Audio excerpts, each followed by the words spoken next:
with Jim and Joy, and you are an important part of our EWTN family, and we are delighted that you have welcomed us into your home.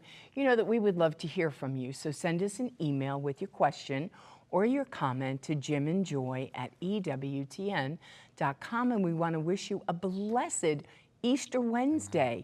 In this Easter octave, every day is like a mini Easter. So in the midst of all that we're experiencing, life and death with Pope Francis and the church in transition, we keep our eyes on Jesus, because that's all we need to do is focus on the Lord. Well, we are thrilled to be welcoming Reverend Chris Alar to the show today. Now, he is the Provincial Superior of the Blessed Virgin Mary, Mother of Mercy Province of the Marian Fathers of the Immaculate Conception in the United States and Argentina. Now that's a mouthful. He wrote and produced the popular Divine Mercy 101 and Explaining the Faith YouTube series, and is the author of best-selling books, After Suicide, There's Hope for Them and for You, as well as Understanding Divine Mercy. His latest book has just been released and is entitled Understanding the Sacraments, God's Grace Guaranteed. I like that, with a big exclamation point. He is the host right here on EWTN show Living Divine Mercy, which airs on Thursday at 10 p.m. Eastern, and 2014 to 2024, he served as Father Joseph, MIC, the director of the Association of Marian Helpers. Today, he's here to speak with us about Divine Mercy. To learn more about the Marian Fathers of the Immaculate Conception, go to their website, marian.org, and we're certainly praying for the weather. On Sunday, EWTN will be giving beautiful coverage. Our crew will be heading up there to Stockbridge, and I always love watching it. It's always fun to turn it on and you think, what are the heavens doing? And they've had snow, they've had sunshine, they've had pouring down rain, but Divine Mercy is happening no matter what the weather. Amen. What a privilege to have Father on this week with all that's happening with the Holy Father, as you said, coming up on Divine Mercy Sunday. And here we have somebody that's saturated with the knowledge and love for Divine Mercy. Anybody need Divine Mercy? Everyone needs Divine Mercy. Plenty more to come. We'll be right back. Please don't go away.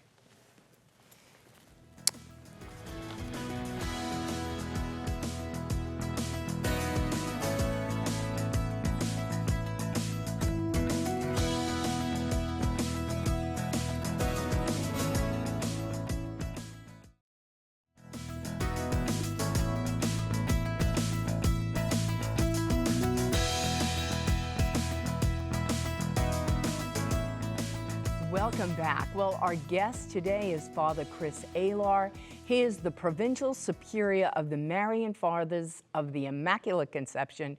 To learn more about the Marian Fathers of the Immaculate Conception, go out to the website. It's an easy website, marian.org.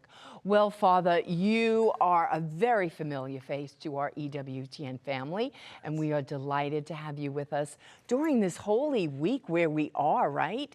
In this beautiful Easter octave with Pope Francis passing. We've been all called for a time such as this, right? Yeah. Our lives are not our own. Things are super busy, but I've always enjoyed you guys' show, and you did a great job getting the words. You said the same thing. I always thought, that's too much. It's too big a mouthful. But no, when they called and asked if I could come down to be on your show, I jumped on the opportunity. So I was grateful because I know you have a good audience, and the audience wants to learn what it is to help serve God more. And there is no greater way than what we are about to do coming up on Sunday with Divine Mercy Sunday. Share a little bit with us some things that people don't know in terms of your upbringing and background. Sure. And we were talking a little bit about wrestling. Yeah. And I learned that you were a wrestler. I always laugh because when I meet people in person, like, oh, Father, I thought you were tall. I hear that from all the people who speak. Even Father Don says that. But I always say, hey, I'm a wrestler, not a basketball player. I started wrestling in third grade, and that was my sport. And it's funny because I was just mentioning to you before the show that some of the toughest guys I've ever ran into were from that same region, Pennsylvania, Ohio, but Jersey, New Jersey. Yeah. Those were some some tough Blair Academy and some other places were some of the best I ever wrestled against. That's a rough. I played football, basketball, but wrestling just seems like you're doing stuff. You barely have any clothes. It's just you and this. It seems like a fight, although it's not. Our family found it hard. We had some wrestlers to watch it, because you want to take up for them and so on. But that's really one-on-one. It takes a special breed. So I don't know if we're crazy or talented, but maybe a combination of both. How does it compare to wrestling with principalities and powers? Yeah, it's real. You wish you could go back to that, right? Yeah, and that's what you hear about, in the Old Testament and wrestling, with the whole aspect of, we're going to have this spiritual warfare in our lives, and we're going to have this. And so God gives us the help, though. Like in wrestling, you needed the help of a good coach, a nutritionist, a physical trainer. You needed that. And so what does God give us? He gives us in this time period, especially this octave of Easter, the grace, an incredible grace that we don't want to miss. And that's why I was elated to hear that you guys were open to talking about this, because it is a topic that we need to share and spread far and wide. Right. It's not just like Easter's over, boom, done. Yeah. And it was almost like, the Triduum. We lead up, we take that journey, and it's so enriching to our faith.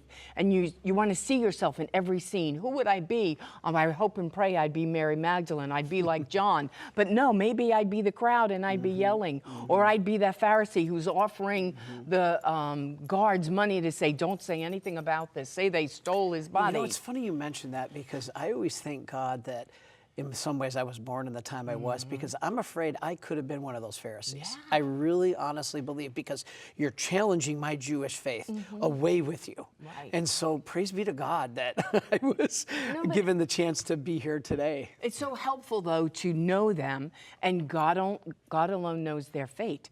But you just think, there for the grace of God go I. So in this divine mercy time, right, where we need to be a people that are full of mercy, as Pope Francis so led us in that way of being merciful. We had the year of mercy. Yes. Now we're in the year of hope. So tell our family about divine mercy. Yeah. In fact, you just said it, Joy. It doesn't end with Easter. Literally, it begins with Easter. This begins what we call an octave, and it's the biggest octave that we have in the church. Now, we used to have many octaves. Octave of Corpus Christi, octave of Pentecost, octave of many different celebrations. Those were all changed after Vatican II. Now we only have two, the octave of Christmas and the octave of Easter.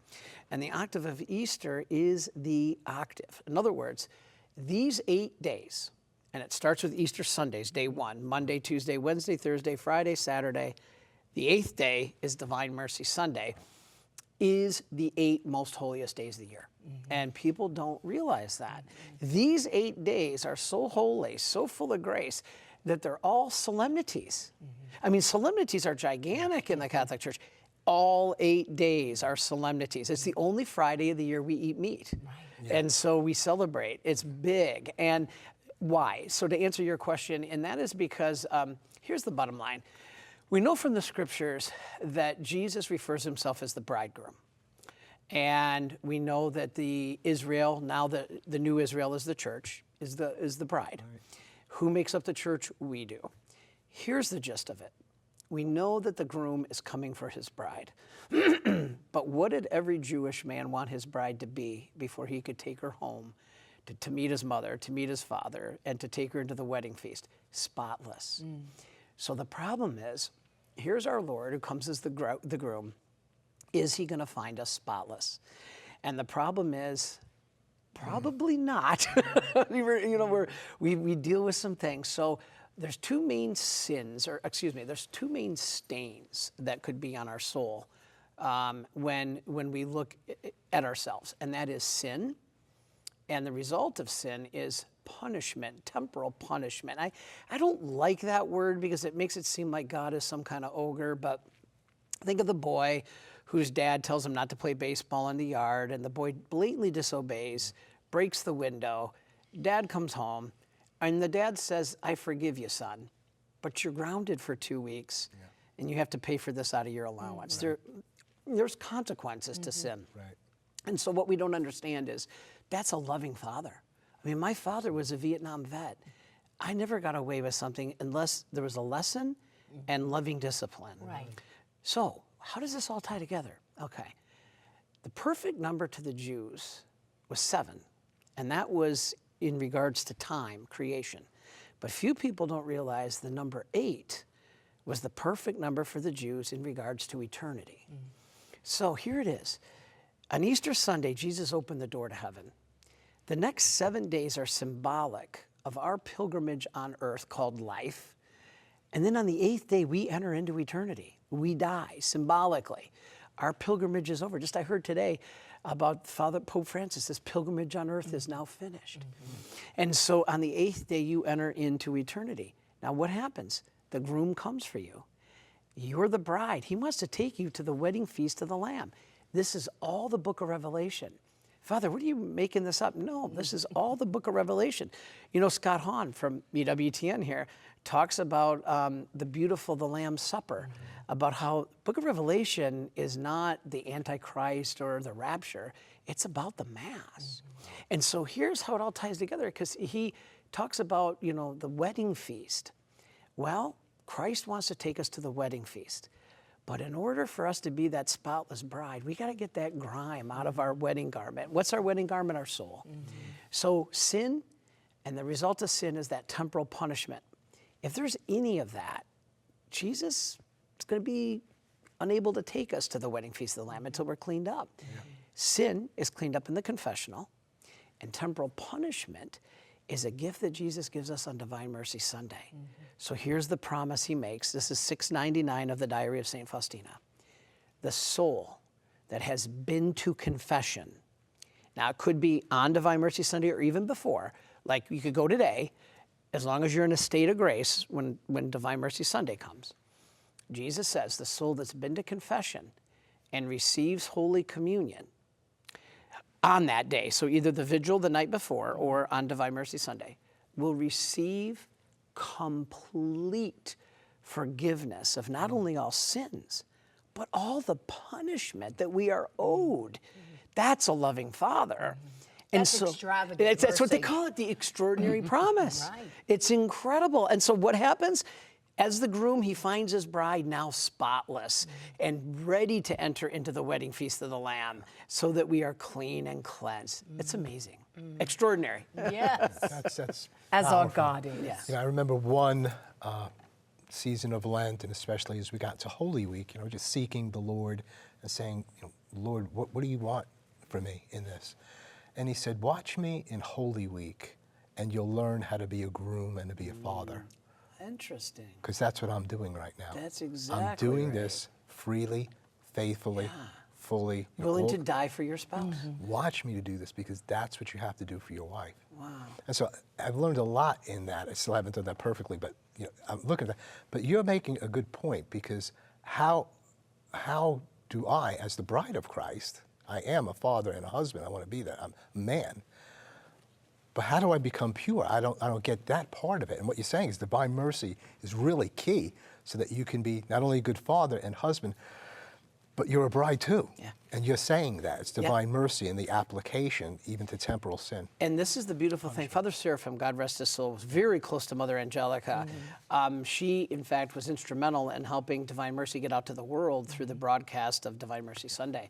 And that's where you had seen some of the bad weather and whatnot. But, you know, he used to say, and this goes all the way back to even before him, that Divine Mercy Sunday is like a second baptism. Now, it's not a second baptism. We don't get baptized twice.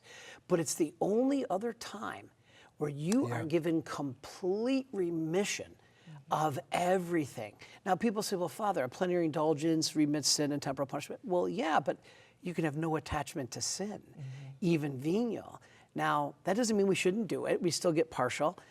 But impatience for me, gluttony for me, I struggle with that. Thank the Lord that there is a day that his floodgates of mercy are opened.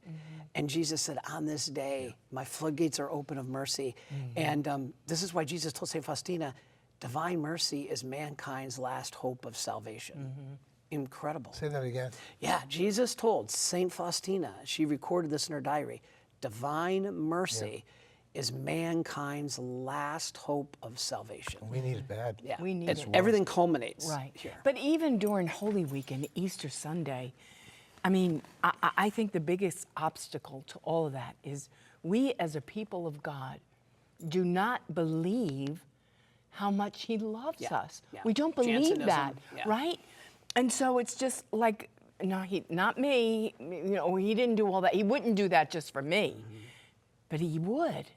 And so we, as a people of God, really have to choose by an act of our will to believe that, and then cry out, mercy of God, help my unbelief. Lord, form me that I would believe that you love me, and I want to bathe in your love. That's what adoration is about, right? When we put ourselves in that place and say, Jesus, transform me and make me the way I'm supposed to be, the way you would have me to be. Yeah. We were on our way to the Easter Vigil, right? Okay, I'm just going to tell you this. And we have an avenue that we go down to go there, and it's a pretty rough place. Well, we've been living there 40-something years now. Lord says, keep the But poor we were before driving me. down to go to Easter Vigil, and I'm going to tell you something. We came up on what looked like Sodom and Gomorrah. Wow. We couldn't get through the street. Wow. There were hundreds of people led by women. They were in bathing suits, but I mean, I thought they were going to take their tops. It was like we couldn't drive. I was saying, what is going on? Then the day before, we saw about 150, 200 motorcyclists. Most of them are very nice, but these guys were young guys, popping the thing, exposing themselves, and I was like, what is going on in this world? And you can really get angry with them and really hate them. And I said, Joy, we have to just remember enough to bring it to the Mass tonight. Yeah. Because you just want to say, well, you're going to get what you deserve. Yeah. But Divine Mercy is about, he's looking for those people. Yeah, in fact, John Paul too said, there's nothing, and your story is a case in point, there's nothing the world needs more than divine mercy. And this is why it's so important. And in fact, the grace that we're given, as I said, referring to this is almost like a second baptism, because with perfect love or perfect contrition, yes, we can also achieve the remission of some temporal punishment due to sin or an indulgence, as I said. But how many of us truly have perfect love, perfect contrition, or no attachment to sin, even venial? I've always laughed that the Detroit Lions are going to cause me a lot of purgatory time from screaming at the TV, and because I shouldn't be, but I still have that attachment to my sports. And so this is a way that even us, the rest of us, I always say this is kind of my little analogy. Any snake can crawl out of the gutter, go to confession, receive Holy Communion, and be wiped clean. And people always say, well, Father, what about non-Catholics? Okay, make an act of contrition, just telling God you're sorry. Make a spiritual act of communion, saying, I want you in my soul, like it is for communion. And ask for this grace of complete cleansing. Beautiful. We're going to take a break at this point, hold you over for the final segment. I know we're just scratching the surface, but everything that we're getting here is so powerful. We'll be right back. Please don't go away.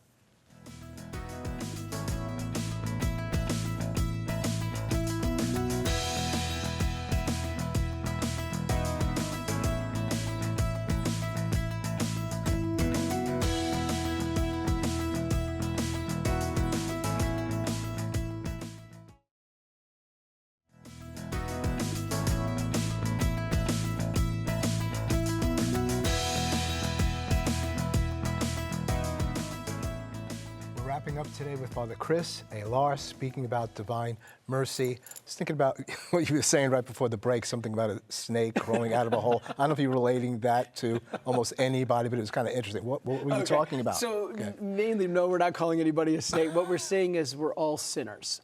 And what does a sinner do to us? When we have sin, it transforms us into an ugliness, into a, well, look at what happened with Lucifer. He was transformed into a snake. But you said a key a few minutes ago that we are transformed. And that's the difference between Catholic and Protestant views. The Catholics believe that when we are given God's grace, there's an actual transformation. We're changed.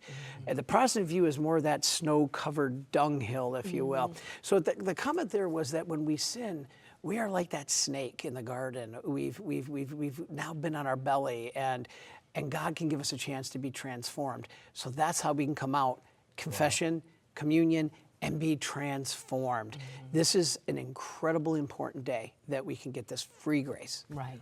And we as a people of God, right, now there's a novena, right? So people even in this time are participating in the Divine Mercy novena. Between Good Friday and the day before Easter, the day before Divine Mercy Sunday. So if they haven't started, can they still get in? Yes, still make up those days you've missed and jump on a board. Continue to pray with us every Ascension Press.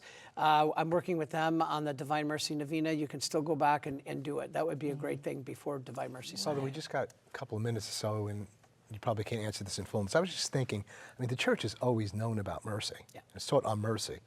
So why did we need the whole Faustina, Divine Mercy? Because it just seems like we've just kind of learned about this or something. That's a great point. A lot of people have that misunderstanding that mercy began with Saint Faustina and John Paul II.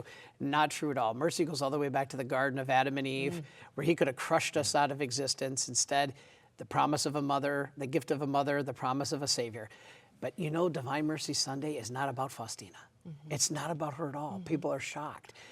The whole day that was dedicated to the Sunday after Easter, this Easter octave, since the beginning of the church's existence, has been about mercy and forgiveness. The readings that we have on that day about forgiveness of sins were already in place long before John Paul instituted the Feast of Divine Mercy. So to answer your question, mercy is not new. Right. This is the message of mercy. Right. Benedict said it's the nucleus of the gospel.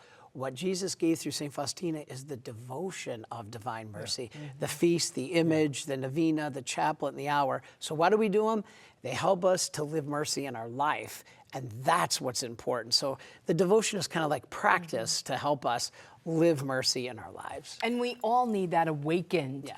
Right? I mean, it is beautiful to have a particular Sunday celebration because we need it awakened that we as a people of God would not only receive God's mercy, but that we would be merciful to others. Well, thank you so much, Father. Thank God we have you again tomorrow as we're approaching this Divine Mercy Sunday, and you're equipping us so that we could enjoy it and receive it as best I'm we excited can. to be here a couple days, especially these days leading up to mercy. Thank you. Hope that you've been blessed by the show today. Join us again tomorrow. Father will continue to speak with us about divine mercy. There's so much to it, always been mercy, you know, all throughout the scriptures, all time. But it does seem like the flowers has opened up in this time, and we need it so desperately. The world needs it so desperately, and it seems like one of those key messages God wants to bring to us before his coming, or before we meet him. Let us be ready to meet the Lord. This coming Sunday is a very special way that we can have a greater sense of peace, that we've done all that we could possibly do, and then trust ourselves to the hands of Jesus Christ. Divine mercy with a face. We'll be right back. Well, no, we won't. We'll be back tomorrow to continue the conversation. Keep it on EWTN. Bye now.